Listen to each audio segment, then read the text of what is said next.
I'm schooling them now. Schoolin Em is back. JC is down in Florida right now, so the all-time leader in the history of Notre Dame in block shots is being piped in right here, and man, does he look good. There's been some big wins in college basketball this past week, JC, but in your mind, who had the biggest? Well, first, before we get going, you see this? This is a cell phone. You know when your buddy calls you and he's on the road and he wants to catch up, talk some college hoops?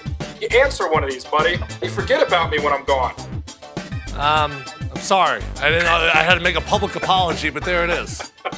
The biggest win, I think, is this Wisconsin team. I mean, they are on one heck of a streak. I believe Coach Greg Gard is the Big Ten Coach of the Year, and that's saying a lot given that Fran McCaffrey's in there and Tom Crean's in that conference. I mean, this team has figured it out. They're an incredibly dangerous team. They beat all the elite teams in the Big Ten, really. Michigan State, Maryland, Iowa, Indiana. I just think this team has now figured out their identity. Bronson Koenig has evolved into that star role, and he's comfortable with it alongside Nigel Hayes. These two guys lead the way. Ethan Happ, the big man down low, has become a very successful interior scorer. They've just got all the pieces right now. They're doing all the things that Wisconsin always does. They defend, they rebound, they don't make mistakes. That's the biggest win because now you look and you say, these guys can beat anybody in the Big Ten, which is one of the better conferences. Why can't they go far in the tournament? A team that everyone wrote off to maybe make the NIT is now looking at a 6th seed. Nigel Hayes is a star. You talk about Koenig. He's been there before. Greg Gard, this is his job. I don't think Barry Alvarez wanted to hire him, but now this is his job. Do you think it's his job, Tim, or do you think they're going to still put a nationwide search out there? In my opinion, you give it to the guy. It's a no-brainer. He out-coached Bo Ryan this year. Yeah, I mean, he was not dealt a great hand. I would say he had like a 7 and a 4. It wasn't horrible, but man, he's been able to turn that hand into something gold right now. And you talk about beating Maryland at Maryland. They should have beat Maryland at Wisconsin. Tremble hits that 3 late, and that's a game they easily could have won. They're having a great year. I love your pick. How about Colorado? I think a lot of people sleep on them in the Pac-12. Tad Boyle, it just seems like every year they get into the tournament and they make a little bit of noise. I love Josh Scott because he jumps about this high. He has that old man type of game. Jump hooks, can step out on the perimeter. Excellent mid-range jumper. They knock off Arizona, but I got to be honest with you, and I'll ask you this question. Out west, you got Arizona, you got Gonzaga, Oregon's had a nice run. I don't know anything about the West Coast. Well, Oregon is a team that's been under the radar. I said the same about Arizona, who crept up to 9, and then people started talking about it because Sean Miller's arguing about court storming, should it happen or not. Arizona's a very dangerous team. I know you've been riding Colorado since the beginning of the year, so I do give you credit. Shout out to a former assistant coach of mine, Sean Carney, who's on the staff there. It's a dangerous team, but I really like Oregon. I don't think people are talking enough about Oregon. It could be that Midwest, East Coast bias. People don't see them to stay up late. They've got athletes that get up and down, great length. They can put up a lot of points. They beat you up on the backboard. Oregon's a very dangerous team. I do like Arizona in terms of the mix of veterans with youth like Alonzo Trier. I think Gabe York stretches you out, knocks down the shot. Ryan Anderson, the transfer, has given them a viable scoring threat down low. They got good balance. This is Sean Miller's most underrated job he's done in coaching in terms of taking a team that doesn't have really any pros, but then they go out there and they get it done because they play team basketball. Nice segue, my friend. I mean, the old pro knows what he's doing here because the next question for you is, as we go into March, as we go into the tournament, do you want to have that pro? Do you want to have that superstar? Or would you prefer to have that quote-unquote all-around team, that team that has great camaraderie, great chemistry? Would you rather the star or the great team? It's a tough question because one of the teams I like a lot has both. I mean, Michigan State, you look at Denzel Valentine and the surrounding parts, the nation's leader, in assists. I mean, these guys share the sugar. They play up-tempo style. Denzel Valentine does everything. I think you said he should be the National Player of the Year. I take a little bit of issue with that. I think Buddy Hield should be that guy. But I think you want a little bit of both. You can't just be a one-man band. You look at LSU and Ben Simmons. I mean, he's only one piece, and that's not a tournament team because they don't have enough. I want a balance of both, and I think that's why Michigan State's such a sexy team to me, because they have the balance, they have the star, they do all the little things, Tim. They got toughness inside, they rebound, they guard, and they can play an up-tempo style, or they can morph into the half-court setting.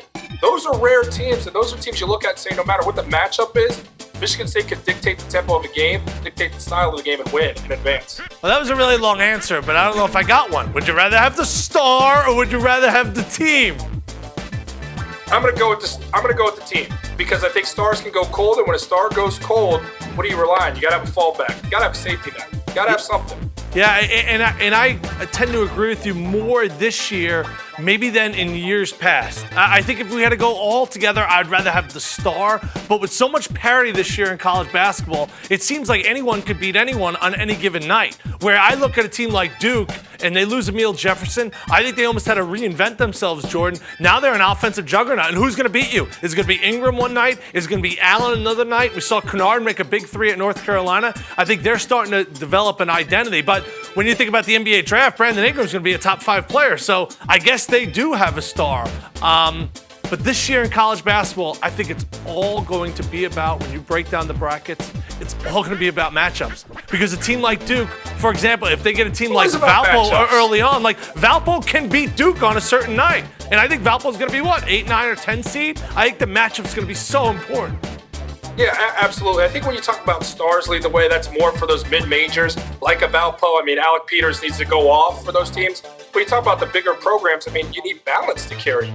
The last team I can think of to really get it done and win the national championship behind one guy, Kemba Walker from UConn's really the only thing that comes to mind in recent memory where one guy kind of just took the team on his back and carried them. You don't usually see that. I mean, the reigning national champion, they had Jahlil Okafor, they had Justice Winslow, Tyus Jones, they had guys. You need balance.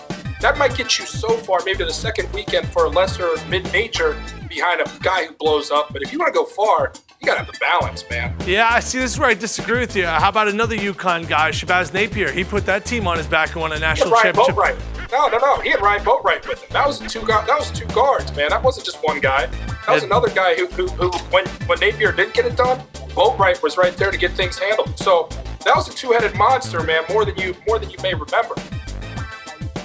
All right, maybe I misremembered that, like Brian Williams, okay? What happened? The helicopter got shot down. All right, last question of the day, all right? Steve Fisher has had the room. That was good. Steve Fisher has had a unbelievable run at San Diego State because everyone said when he was at Michigan, he was lucky to get that job. They go to the national championship game, knock off Seton Hall. I mean, think about that. He got the job going into the tournament and then obviously brings on the Fab Five. But I think what he's done at San Diego State has legitimized him as a coach that I think is going to get Hall of Fame consideration when it's all said and done. I know you cover that conference very closely.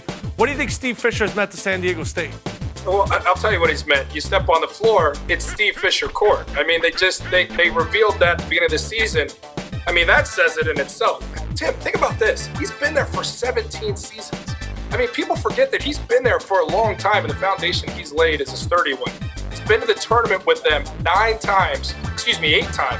9 conference championships, 5 of the last 6 regular season conference championships have gone their way. They are, when you look at Gonzaga in the WCC, this is what San Diego State is to the Mountain West. They're the gold standard. We talked about in the preseason, it's, okay, this team may be good, but are they as good as San Diego State? Can they knock off San Diego State? And you watch this team, and I think some of the talent he's brought in there is stupendous. The guys haven't really met the level of where they could be talent-wise, but you just look at some of these guys like a Malik Pope and Winston Shepard, you think, these are NBA bodies he's bringing in there. These are guys that can play at the next level. It's just a matter of when they figure it out. When you got a Hall of Fame coach, eventually they do.